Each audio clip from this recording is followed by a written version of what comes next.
Olá, tudo bem? O tema de hoje é maravilhoso. Vamos falar sobre Jesus e o grande conflito. Aqui em João 14, verso 6, está escrito: Respondeu-lhe Jesus, eu sou o caminho, a verdade e a vida, e ninguém vem ao Pai senão por mim.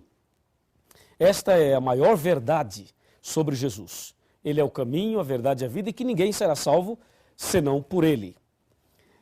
A questão é a seguinte: lá em Daniel 8, verso 12, diz que Satanás jogaria a verdade por terra. E para fazer isso, Satanás usaria a igreja romana e as suas filhas. E assim, Satanás pisaria na verdade. Jesus é a verdade. Eu pergunto, será que Satanás pode jogar Jesus por terra? Claro que não, absolutamente não.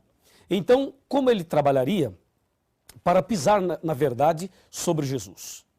De acordo com a Bíblia, Jesus é o nosso único mediador, está aqui em 1 Timóteo 2, verso 5, há um só Deus e um só mediador entre Deus e os homens, Cristo Jesus, homem.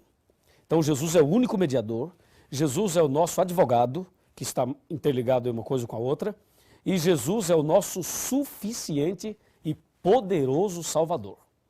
Então Satanás odeia Jesus Cristo. Esse ódio começou lá no céu. Aqui em Apocalipse, capítulo 12, versículo 7, está escrito assim, houve peleja no céu. Miguel e os seus anjos pelejaram contra o dragão. E também pelejaram o dragão e os seus anjos. E aí o verso 8 continua descrevendo essa guerra. Percebe aí a ira do dragão, e nesse caso o dragão é Satanás, contra Miguel, nesse caso Miguel é Jesus. Então, desde o céu, Satanás odeia Jesus Cristo. E por isso ele começou uma terrível perseguição a Jesus. O resultado é que Satanás foi expulso do céu. E aqui na terra, Satanás continuou esta perseguição a Jesus. Quando Maria ficou grávida e Jesus então estava para nascer aqui nessa terra, para nos salvar do pecado, Satanás fez de tudo para conturbar o nascimento de Jesus. Inclusive, na época, algumas mulheres tinham casos com alguns sacerdotes e depois os sacerdotes diziam a elas, diga que a sua gravidez é obra do Espírito Santo, porque eu sou um sacerdote e você teve um caso comigo. Então, se você está grávida, é obra do Espírito Santo. E essa ideia começou a ser usada, espalhada naquela época. E quando a Maria ficou grávida e disse que era obra do Espírito Santo, então muitas pessoas não acreditaram, achando que Maria era mais uma vítima daquele sistema pecaminoso entre os homens maus. Satanás armou tudo para tentar conturbar o nascimento de Jesus. Ele não conseguiu atrapalhar, Jesus nasceu, e quando Jesus tinha mais ou menos 2 anos de idade, Satanás entrou em Herodes e mandou matar todas as crianças de 2 anos para baixo. A intenção era matar Jesus. Mas Deus protegeu Jesus e Jesus foi levado para o Egito. E ali ele foi protegido. Mais uma vez, Satanás perdeu a batalha. Perdeu no céu e perdeu ali no nascimento de Jesus. O tempo passou, Jesus cresceu e aos 30 anos, Jesus Cristo foi batizado no Rio Jordão por João Batista. E aí, após o batismo, aconteceram algumas coisas muito interessantes que nós vamos conversar agora. Me acompanhe, por favor. Vamos analisar exatamente o que aconteceu ali após o batismo de nosso Senhor Jesus Cristo. Jesus foi batizado e após esse batismo, ele foi ao deserto. E diz a Bíblia em São Mateus capítulo 4, que ele foi levado pelo Espírito ao deserto. E lá no deserto ele ficou em jejum 40 dias e 40 noites, depois teve fome. E aí apareceu o tentador e disse, se tu és filho de Deus, transforma as pedras em pães. E aí Jesus respondeu dizendo, está escrito, nem só de pão viverá o homem, mas de toda palavra que sai da boca de Deus. E aí vem a segunda tentação, lança-te daqui abaixo, e aí vem a terceira tentação, e a terceira é que eu gostaria de destacar com você. Por favor, me acompanhe aqui em São Mateus capítulo 4. São Mateus capítulo 4, versículo 8, aqui está a terceira tentação. Versículo 8. Então levou ainda o diabo ao monte muito alto, mostrou-lhe todos os reinos do mundo e a glória deles. E lhe disse, tudo isso te darei, se prostrado me adorares. Olha que absurdo. Satanás pediu a Jesus que o adorasse e disse, eu te dou todos os reinos do mundo e a glória deles. E aí diz o versículo 11, ou melhor, o versículo 10, Mateus 4, verso 10. Então Jesus lhe ordenou, retira-te, Satanás, porque está escrito, ao Senhor teu Deus adorarás e só a Ele darás culto. Que maravilha! Jesus foi firme ali. E você pode perceber que Satanás sempre tentando levar Jesus a cometer algum pecado, algum deslize, e sempre tentando atrapalhar o plano da salvação. A ira de Satanás contra Jesus começou lá no céu, depois veio para a terra, e como você pode perceber aqui, em cada fase da vida de Jesus, ali está Satanás tentando atrapalhar. Onde Jesus ia, tinha uma pessoa com problema, uma pessoa cega, uma pessoa aleijada, uma pessoa possessa, uma pessoa com algum tipo de problema. Ou seja, Satanás colocava o problema ali e Jesus chegava e tirava o problema. Jesus colocava a mão e curava as pessoas. Jesus chegava e os demônios iam embora. Jesus libertava aquela pessoa. E assim, toda a vida de Cristo foi uma vida também envolvida no grande conflito. De um lado, Satanás perturbando, atrapalhando. Do outro lado, Jesus amando, curando, libertando, salvando as pessoas. Até que o tempo foi passando. E chegou o momento em que Jesus deveria ir a Jerusalém. E ali Jesus deveria ser entregue, deveria ser preso e deveria ser morto. E aí aconteceu um fato muito curioso que nós vamos ver na Bíblia. Mas antes de ver, quero lhe fazer uma pergunta. Na sua opinião, Satanás queria que Jesus morresse? Sim ou não? Na sua opinião, você acha que o diabo gostaria que Jesus morresse? Vamos pensar. Se Jesus morresse, o que o diabo ganharia com isso? Aparentemente nada. Pelo contrário, a morte de Cristo seria a derrota de Satanás. Mas se Satanás não tentasse Jesus, se Jesus não morresse, o que teria acontecido? Percebe? Satanás, se ele pudesse matar uma pessoa, ele mataria quem é cristão ou quem não é cristão. Ele mataria quem serve a Deus ou quem não serve. Resposta. Se o diabo pudesse matar e ele matasse um cristão, o que o diabo ganharia com a morte de um cristão? Não ganharia nada, porque o cristão morreria salvo e a morte do cristão ainda poderia salvar outras pessoas. É ou não é? Agora, se o diabo matar uma pessoa que não é cristã, além da pessoa morrer perdida, então Satanás ali conseguiu tirar uma vida. Logo, se ele pudesse matar, ele mataria uma pessoa não cristã. Agora, e no caso de Jesus? Satanás queria que Jesus morresse ou não? Resposta. Houve um tempo em que Satanás desejou a morte de Cristo. Mas houve um tempo em que ele não desejou a morte de Cristo. Houve um tempo em que ele queria que Jesus pecasse. Pecasse. A ideia era essa. Por isso que aqui em Mateus 4, ele tenta Jesus para Jesus pecar. E à medida que Jesus não cai, veja então o que aconteceu. Mateus capítulo 16. Abra sua Bíblia e veja o que diz São Mateus 16. São Mateus 16, nós vamos ler aqui a partir do versículo 21. Está escrito: Desde esse tempo começou Jesus Cristo a mostrar a seus discípulos que lhe era necessário seguir para Jerusalém, sofrer muitas coisas dos anciãos e dos principais sacerdotes e dos escribas, ser morto e ressuscitado no terceiro dia. Verso 22. Pedro, atenção, hein? Atenção. Pedro, chamando-o à parte, começou a reprová-lo, dizendo: Tem compaixão de ti, Senhor, isso de modo algum te acontecerá. Mas Jesus, voltando-se, disse a Pedro: Arreda-te, Satanás, porque tu és para mim pedra de tropeço, porque não cogitas das coisas de Deus, e sim das dos homens. Percebeu? Veja, Satanás queria que Jesus morresse aqui.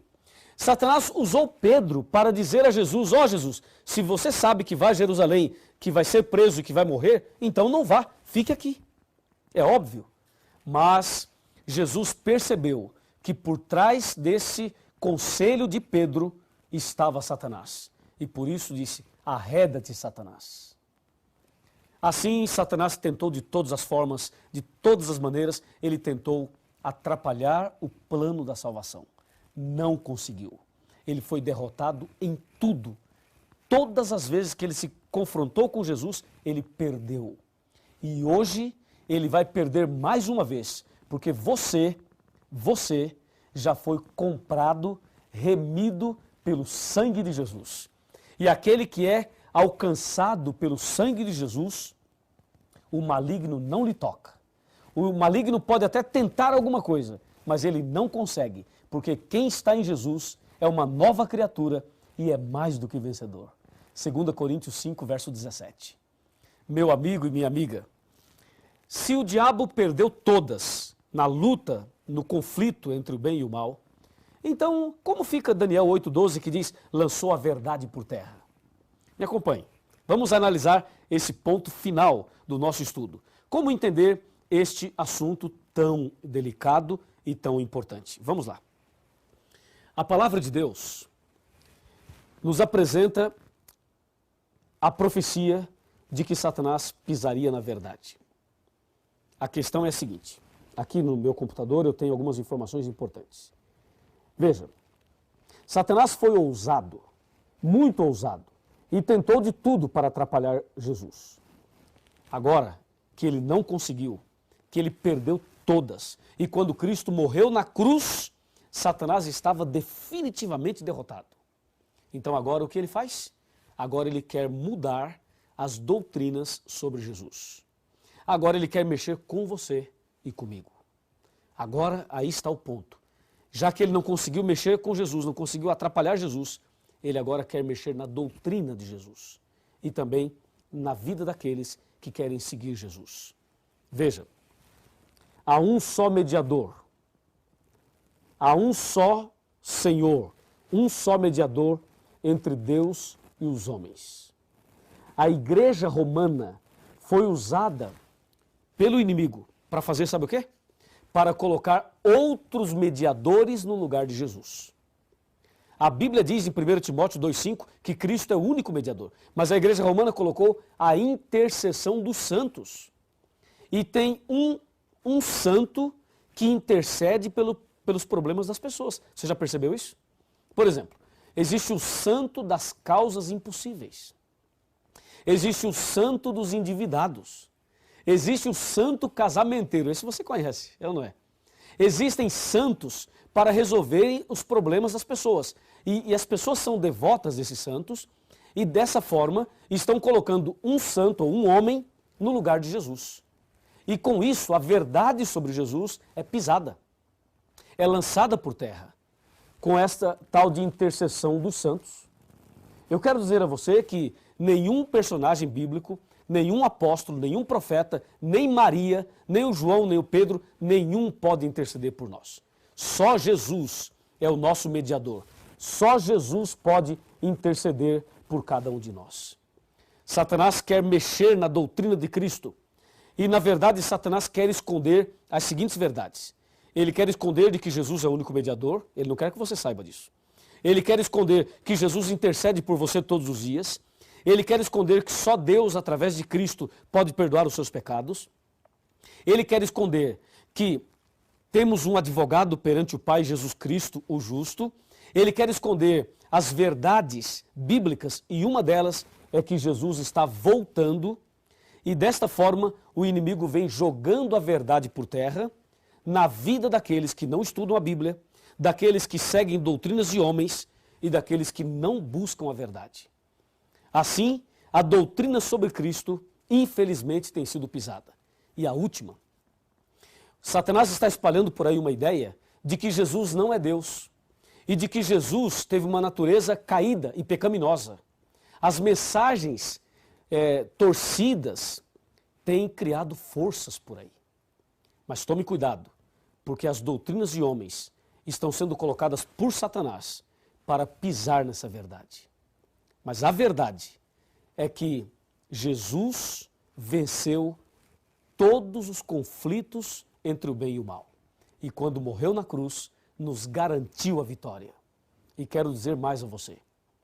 Se você estudar a Bíblia como deve estudar, e seguir a verdade de Jesus como deve seguir, ter Jesus no coração, se você abrir o coração para Jesus, se você seguir os passos do Senhor Jesus, se você fizer hoje uma entrega total da sua vida a Jesus, eu tenho certeza absoluta que a verdade de Deus será restaurada na sua vida.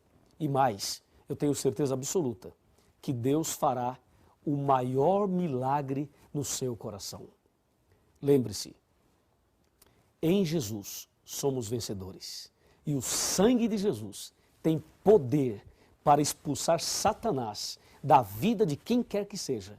E se o diabo está perturbando a sua família, se o diabo está perturbando a sua casa, se há uma obra maligna na sua vida, se você está preso em algum vício, se você está preso em alguma artimanha do inimigo, nesse momento, Deus vai te libertar das garras de Satanás.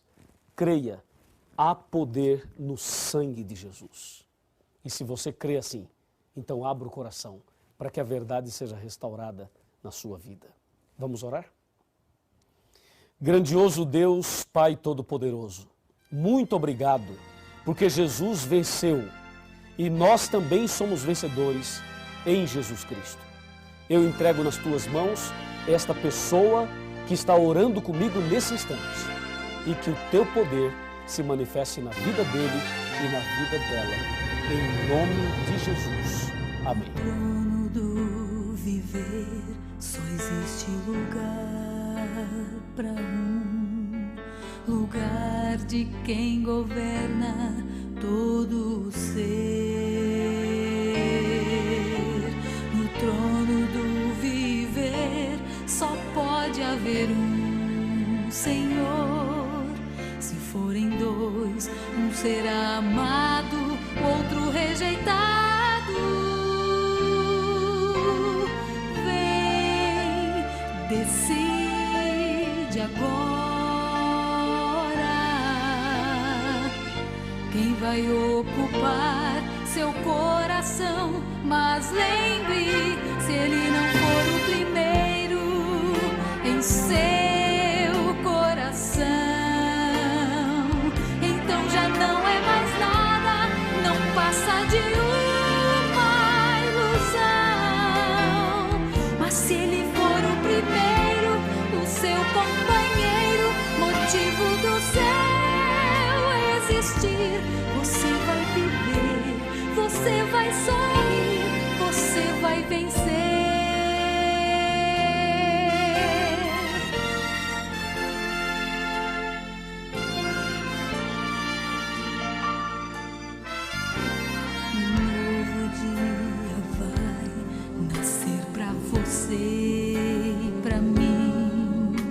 Depende de aceitar Jesus no viver. É hora de beber da fonte da vida. Você verá, em Jesus existe plena alegria.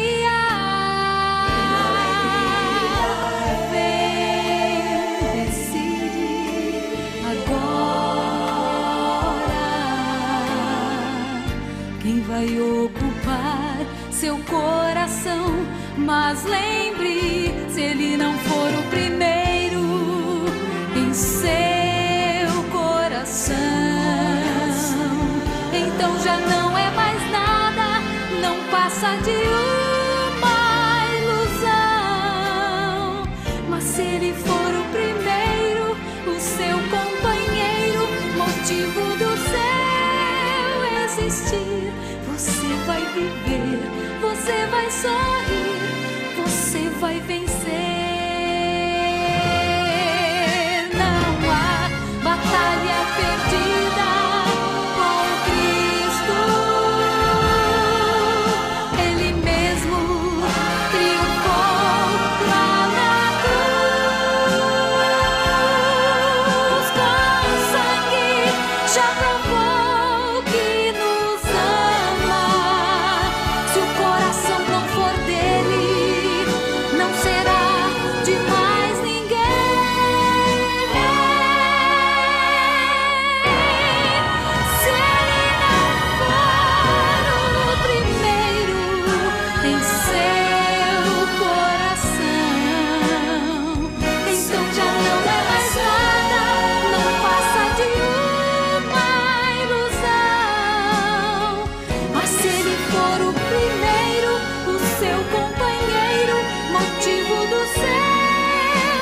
existir, você vai viver, você vai sorrir, você vai vencer.